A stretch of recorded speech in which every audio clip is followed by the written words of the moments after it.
Okay, now I'm gonna see what's going on my end, on my phone. All right, you all, we are live today. This is the interview with our great advocate and activist, Mark King Carter. He's going to join us right now. This might be a little short, brief interview because he does have so many things going on in his community that he is taking care of. So we just want to make sure everyone is aware that we have activists, boots on the ground in Chicago, that are literally out here doing the work and so our people in our communities. So I'm gonna get Mark in here. I'm gonna share my screen and make sure everybody can see. Hold on 1 minute. Everybody can see what we're doing here. Let me go in and make sure this stream and our screen is just us. I want to make sure our screen, hold on 1 second, with our layout. Okay. And Mark, are you there? You all can see Mark? Okay. Yes, I'm here. So Mark, we just want you to begin by giving us some history about yourself, your background, and what you've been doing. Okay. So just quickly, Mark Carter. I've been doing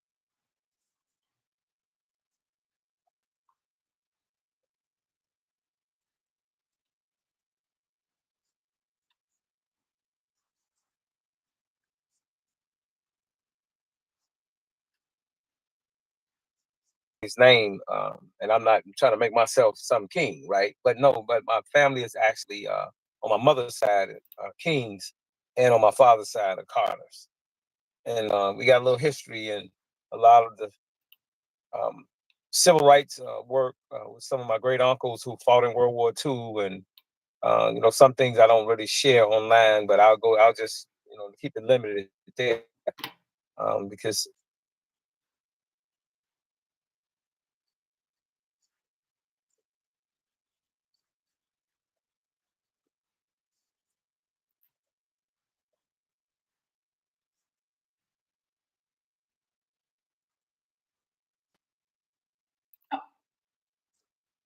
Okay. Okay. And so with okay, and with that, Mark, okay, you've been doing this work. Your family has a history in doing this work, is what I'm hearing. That's awesome. And with that now, with you, what have you been doing politically yourself as an activist and advocate?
people who were public housing residents and just poor people that could and would and should have been benefiting from the Civil Rights Act and the HUD Act, under Section 3 of the HUD Act of 1968, and the Civil Rights Act of Title 6 and Title 7.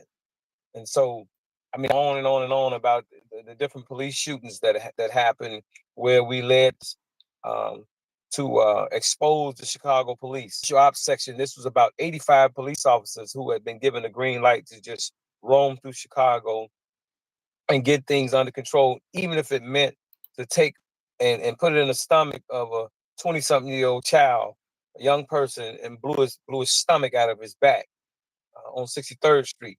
We've been on these issues. We literally had to take a dead body after the funeral to the FBI headquarters because these 85 police officers again had killed um, another. He wasn't a young man at the time. At the time, I would say that he was in probably his 40s, and they placated it as if him pulling his phone out to record them was a gun and killed him. And so after his funeral, we took his body to the headquarters, and that was when, and the special ops section. This is where, should I say, that was when we got a real win and forced them to have to disband the special ops section. SOS is what they called it. Jerome Finnegan and all those guys, Mejanowski, but mainly look up that name, Jerome Finnegan. And when we forced that investigation and the dismantling of SOS, Jerome Finnegan, to keep some other police from testifying against.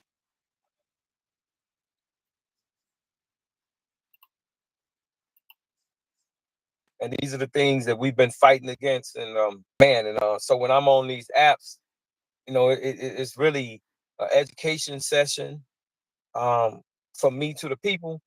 But like I say, I literally live on the edge, live on at any given time. My freedom, my life, can be taken away from me.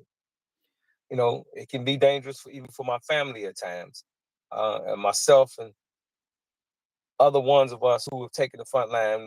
When you look at what happened with Laquan McDonald, I personally led the charge to galvanize 10,000 people to go down on Michigan Avenue here in Chicago and just shut it down to bring attention to these police shooting and killing these children. Mm-hmm. And so, like I say, I can go on and on when it comes to this activist work. Okay. Now, you have aspired to also be politically active and been a representative of your community, correct?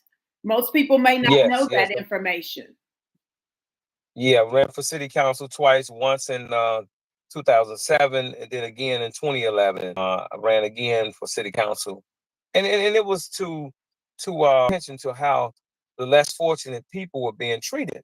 When you look at the indicators, not just in cities like Chicago, but all across this country, when you look at those indicators, jobs, contracts, housing, education resources, when you look at unemployment, poverty, crime, these cities are at an all-time high when you look at these indicators. And what do they all have in common? That they're all Democrat cities with majority Black people, not just Black people in population, but Black people in position. I'm talking about real power. These people have real power. And that is something that I've noticed that you attempt to educate and teach the people online on social media, that we do have power in our country. Black Americans, freedmen do have power. It's just not being exercised for our benefit. Right. It works for those who are in the in crowd, but when it comes to the masses of people, it's we don't have power. There's nothing we can do. But let me show you how power is exercised, and show you a Black sister who is the city treasurer of Chicago, y'all. She has so much power to the point to where she made it clear that the $10 billion pension fund that she's in full control of, that she would no longer invest it in United States Treasury bonds as long as Trump is president. Now, if Black people don't have no power, then, well, come on, you wouldn't be able to make moves like this. And it's not just her in this city, but you have Black politicians all across this country who have the power to do things of such. Now, I don't agree with what she's saying, but I just want to use that as an example to show our people and let them know that a lot of these politicians are full of it when they tell y'all that they don't have power. Anytime you could tell the president of the United States of America that you're not going to invest pension money as long as he's president, if that's not a show and display of power, then what is? Now, she only talked about 10 billion, but she actually had power over about $66 billion in pension money as a city treasurer.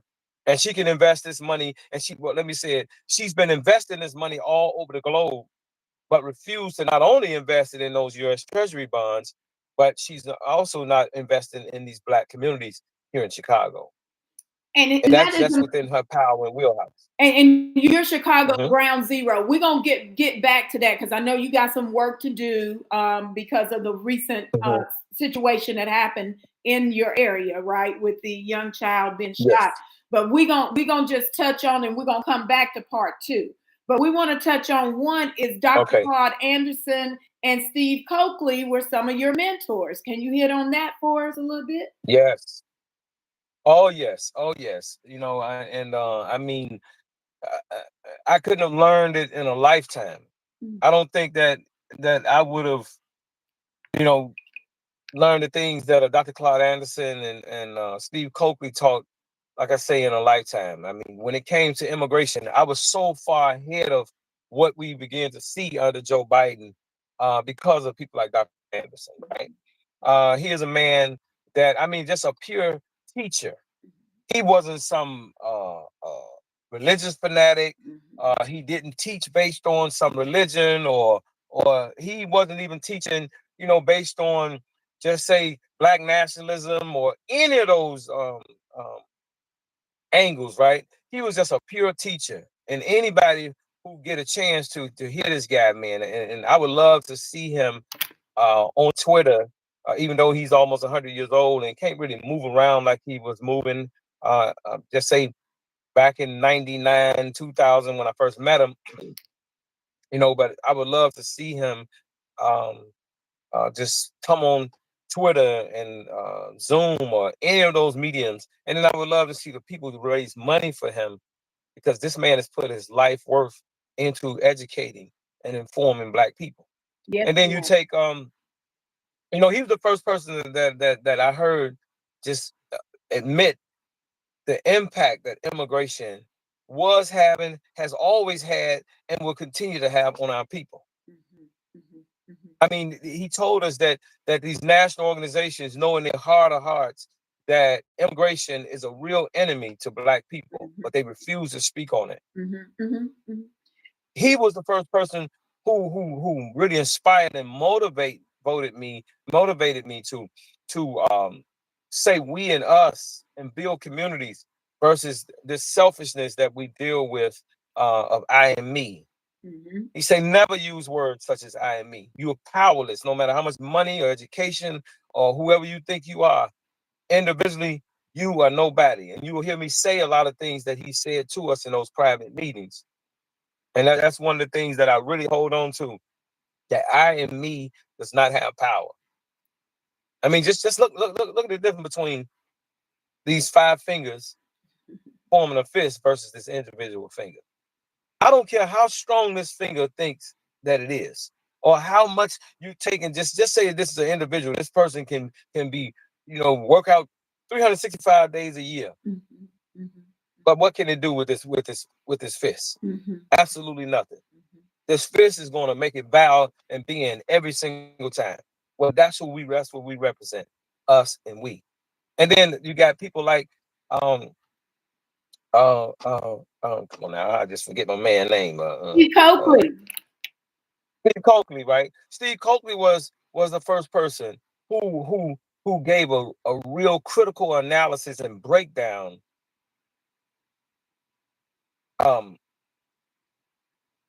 on how these secret societies work. These Black secret societies work, and the power that they have. If you look at most of the politicians, pull the layers back past them just being quote unquote Black, because mentally they're not Black. I mean, pull the layers back and you will see that most of them are secret society. The Masons, Eastern Star sorority and fraternity members. That's a fact. And go to their LinkedIn's, because they love to put, their affiliations up. They're proud to be Black Greeks and things like that. And so those affiliations are right there online for you to see. And you will see that 99% of these Black elected officials across this country are part of these secret societies. Well, he was the one who showed us and told us that there's absolutely nothing that's happening to our people in this country without the role that the secret society black people are playing in it. This is not a white only country. And when I say white, I'm talking about the whites who are descendants of slavery. I'm not talking about Irish, Slaveholders, Italians, and those descendants of immigrants that came. slaveholders. I'm speaking descendants of slaveholders and slave owners, right? Mm-hmm. I'm speaking, when I say white, I'm talking about them, because those are the only group of quote unquote whites in America. These other groups may benefit off the term white, but when you delineate them, they're not this big, powerful group that can't be challenged. They're not the same people. And so I want to make that a point of information so our people won't have this unknown fear based on what's been passed down to them in terms of, oh man, you can't win, and man, these people are so powerful, and so you may as well just go along. No, we don't have to go along to get along. And it was Steve Coakley who showed us and told us these types of things, who showed us and told us that these secret society members are the reason why unemployment, poverty, and crime is at an all-time high, and that the school systems are all messed up. He showed us that the majority of school teachers are part of these secret societies. These principles. So what does that mean? Since Brown versus Board of Education, these people have been in power, and black children have been miseducated or undereducated, happen at the hands of these people. How are our children illiterate and they go to school for 8 hours a day? Exactly. How are immigrant children from Mexico and other countries more proficient than Black American children? And it's not because we can't learn. It's not because we don't have brains. Yeah. Exactly. Well, I mean, we've created so much in this society without having formal education, but we were always learning and educating our own, right, in certain ways. Exactly. So. Exactly. And so we have to get back to that. Yes. We have to get back to who we are, not who we were, who we are. This is who we are. We never stopped being the people that we are. We just got delayed a little bit when that generation came who was mostly our parents. And so we had to get back to what our grandparents were telling us, which are the things that their parents told them. And that was for us to own, control, and educate and dictate our destiny. I was just on the radio this morning here in Chicago and saying to the young sister that I don't want to hear from no weak black men telling us that, oh, the system was made this way and there's nothing we can do. I said, look, those are the type of men that you don't have children by. You don't get in a relationship with weak men like that. As a radio host, I'm saying this to you and the women listening. These are cowards. It's 2025 and now we're in our 50s. Don't tell us what we can't do in the country that our people died for and were hung for and all those things. And a lot of this strength, I mean, I was born with it. I got family members that came before me. So it's coded in my DNA. But then it was people like Dr. Anderson and who further let me know that this country belongs to us. Every invention came from us. If not every single invention, I will guarantee you 99% of the inventions came from our people. When they say the real McCoy, they're not talking about some white man. When they're speaking on the real McCoy, they're talking about a black man. A black American descendant of slavery. We came up with most of those inventions as a way of making the load light on us. It was extremely heavy on our people. And so we would out of that pain and stress and tension and all those things, we would come up with, we would literally invent things. And that's what struggle does. That's what happens when you put under that pressure. So. And when we're put under that pressure, we thrive. That's what I tell people. We just naturally are able to manage these types of situations. And another thing to add to what you just stated, Mark, is that we are our ancestors, right? Yes. Well, I represent them right here in the physical because it's their blood that flows through our veins and their DNA housed in the shell of a body. So we're always constantly representing our ancestors. That's how I look at it, right? So I mean, it's like a reincarnation. Yes. When you speak of, yes, it's a reincarnation of them because we our DNA comes from them. So they are coded in us. So there's no excuse for our people to be operating the way that they're operating. You got the same DNA coded in you.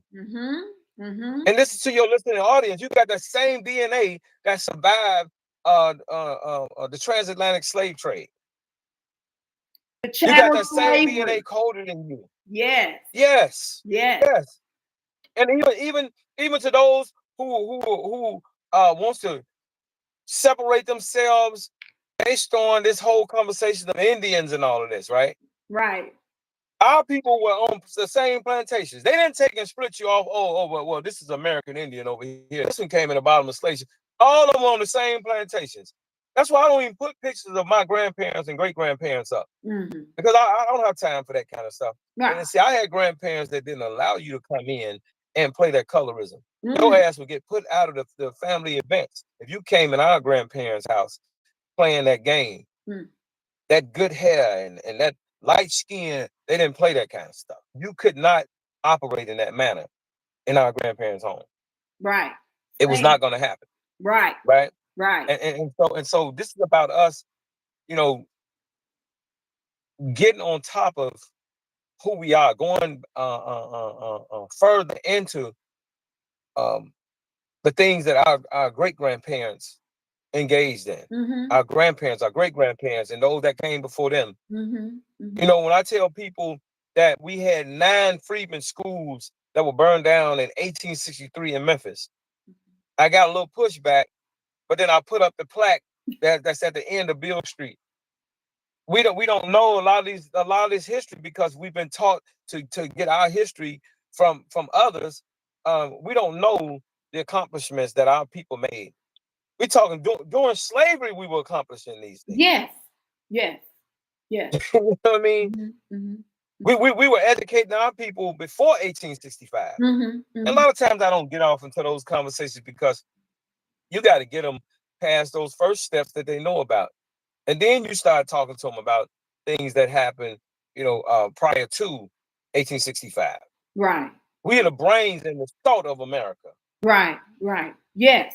Yes. There would be no America without us. Exactly. Absolutely no America without us. And I know. Okay, so before we go, I want you to talk about how you have in the city of Chicago made an impact with HUD housing and how you're using the federal laws that we basically fought for, right? Our civil rights movement with the HUD section 8, section 3, how that is applicable to us in everywhere throughout the nation, and we should be utilizing it for our advancement, not allowing others come in here and advance and utilizing it in our communities. Yes, because the HUD Act is federal law. Because the Civil Rights Act is federal law. Like you say, we can enforce this law all across the country. Title 6, Title 7 of the Civil Rights Act, Section 3 of the HUD Act. Most of our people have heard of Section 8. Yes. But when you say Section 3 to them, it begs them to ask the question, what is that? Well, if you know what Section 8 is, then you definitely should know what Section 3 is. But we get it. We know that those who benefited from Section 3 didn't want you to wake up and learn nor enforce Section 3, because Section 3 does the exact opposite. It creates independency. You can produce millionaires. You can produce your own jobs and contracts, your own training mechanisms under Section 3. And so back in 2011, 2012, we start kind of feeling our way around on filing a suit against Chicago Housing Authority. And Joseph Watkins, I have to always say his name. Joseph Watkins, may he rest in peace. From the prison systems to us coming home, he was our paralegal.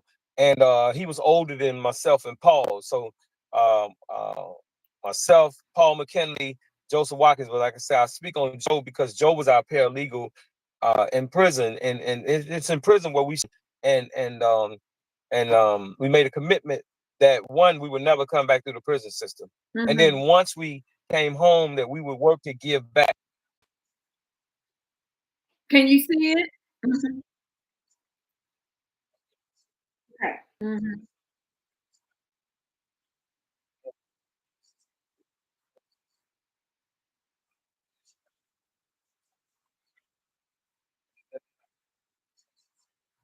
Oh, okay. Let me stop sharing this one. Let me go back. Okay. All right. Okay. Hold on. Oh, here we go. Joseph Watkins, Chicago City. Let's see. Illinois, Cook County.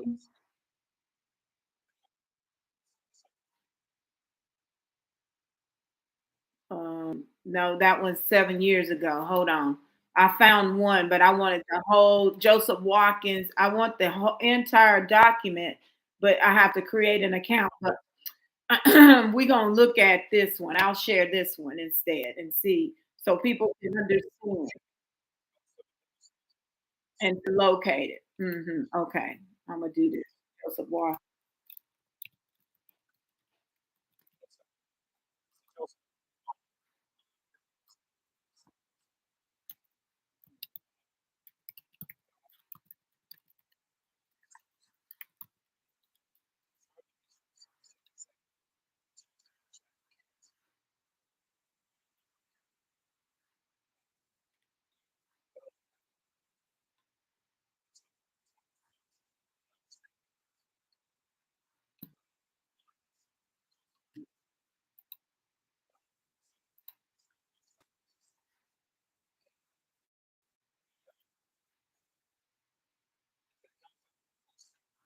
Mm-hmm.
Mm-hmm. Mm-hmm.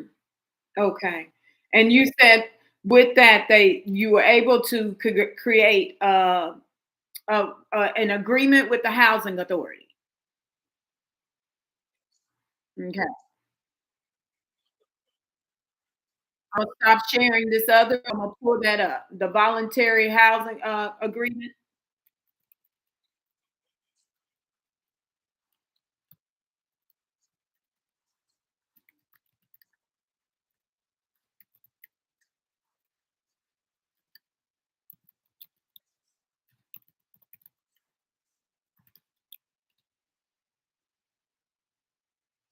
Oh, here it says HUD negotiates agreement with with the city of Chicago. That would be it. Okay.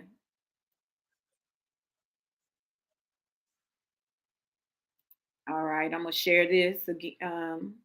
You see that? Okay. So.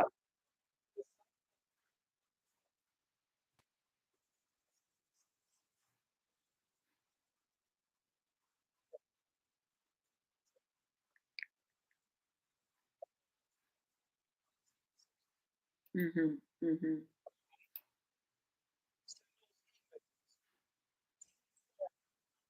Don't just um, send that email to that one governing body. CC everybody. Like you want 1,000 set of eyes on you exposing what's going on in y'all cities. And the reason why you have to do this is because when you don't expose this, when you don't enforce these laws, people die and they're made homeless and all these types of things. And you know, uh, it pisses me off that cases, or I would say the majority cases, we're in these black cities where you have these black people who know what they should be doing and are not doing it. They're watching the people die and go to jail and be homeless, and children going to school from parked cars, abandoned cars, or homeless shelters, or sleeping on somebody else's couches. Well, those types of things happen because the laws are not being, people are not benefiting. But these elitist black folks, I mean, what should I say? While these elitist black folks are, along with their counterparts, are benefiting. These documents. I want everybody to read these documents and start enforcing these laws. And look, let me say this to us. When we enforce these laws, y'all, when we force these housing authorities into these voluntary compliance agreements, millionaires are made, jobs are created, lives are changed, right? And so this is what we need to be doing every single day across this country.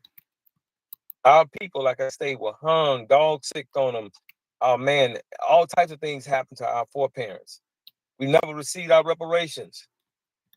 And so if nothing else, let's enforce these laws and demand that we be included where our tax dollars are being spent. Mm-hmm. Mm-hmm. Mm-hmm. Mm-hmm. And that's the whole thing. And our rights to identity, self-identity, property, pursuit of happiness and justice, right? Isn't that a part of the 14th Amendment? Mm-hmm. We're not going to cover it now. We'll Without go a back doubt. to it in part 2.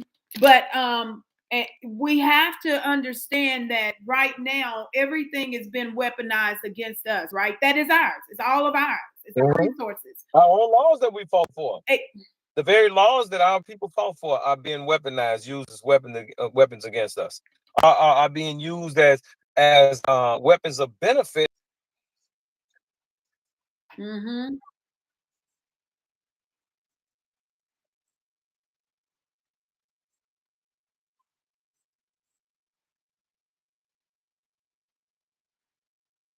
Um, uh, uh, um, what word I'm looking for?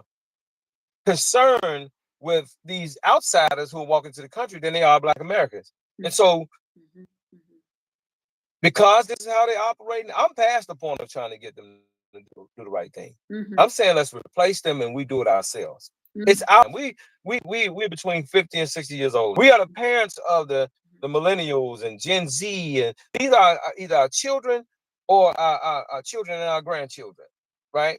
And so it's on us to get in position, take control of these budgets to take care of our people. This is our country. This is not a white America. This is our America. And I hate to hear our people say things because you really pass that fear down that there's nothing that you can do to stay in your place and it is what it is. No, we don't have to stay in no. We are the place.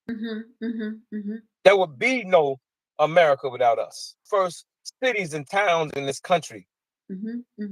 We are the inventions of America. I totally agree. And so that's, yes. But I just want to just close by saying this because I'm going to see the young child that lived from that shooting at the hands of that Park District lifeguard. He killed one of those children, and I think that boy was only about 15. The other child was 14 that lived at the time. He later turned 15 on his back, laying in a bed, paralyzed from neck down. Right. And so I'm on my way to go see him, and and just. But in closing, the future and tomorrow belongs to our babies, and we're gonna do everything in our power. No different than these politicians saying that immigrant children had a life. Well, we're gonna demand and replace those politicians so that our children will have a better life. And we owe nobody. That's the right thing to do. This is our country. It's our rightful Yes. position to make sure that we're What taking people care take care of us. others before they take care of their people first? Yes, yes. What people do we know cry to take care and fight others before they take care of their own children? Mm-hmm. It doesn't happen anywhere across the globe, but right here in America. Mm-hmm. Mm-hmm. Mm-hmm. We cannot walk across the border and then the system fights for us over the indigenous people of that country. That doesn't happen any other place but America. Mm-hmm. Mm-hmm. And we say no more. We agree with this president's position of mass deportations, anti-mass immigration. Mm-hmm. We Mm-hmm. agree with him. And we're going to do everything in our power to show that today is our day. Today and beyond is our day. The future belongs to our children. Yes, it does. So thank you for having me on, and I'll come back for part 2 whenever you're ready. Okay, well, we can get it to later today or tomorrow. We can schedule it and get it going. Then we can get really deep into some other things that you've been awakening our community to, or the freedmen to. Right? We want to talk about offices of New Americans, cities for action, Mm-hmm. all of this immigration, and even the Trump administration. Because I have to say, I'm blessed to be in your presence, Mark King Carr. You know how much love I have for you, brother. You've been very brave. Same here, sis. Same here. Very brave and courageous in this time, and we need your voice. We need your leadership. We want more Black men to have a voice similar and same to yours and around this nation, right? In the community, because yes, this ma'am. is the way to go. We have to protect. We need our men the only way us, right? Mm-hmm. We need our men in this movement yes. to protect us. And we also know that yes. you need us, the women, right? We balancing each other Oh, out, without a doubt. helping one another, supporting one another as we do this work. So, I have much love The for Black family. Mm-hmm. The Black family is the most important institution on the face of this planet. Mm-hmm. And it's time we get back to the Black family. Developing communities and building Black families. Mm-hmm. Mm-hmm. Yeah. A lot of times people talk about race, but there's not enough talk about family. Mm-hmm. Nobody operating under God's order, and God's order is family. It's not man, it's not woman, it's not child. That's our power. Not your money, not your education, how good you can speak. No, family is the power. Mm-hmm. Mm-hmm. A unified family and a unified people. Right. So, thank you for having me, and I'm open to always come back. Okay. Let's keep this thing going. Yes, and then you can really express yourself, and then we have it on the Freedmen Channel on YouTube. So then we have more people. Let's do it. And our masses, right? To gather our masses to understand what is happening right now. So much love to you, brother. Thank you, and be safe out there. Same here. All right. And with that, we're going to sign off. I really hope you all pass this along to everyone and let people know, hey, we're out here doing this work and we got people out here doing this work. So with that, I'm going to sign off. I'm going to screen. And with that, we're going to end the stream and we'll come back later for another one. You all have a good rest of your day.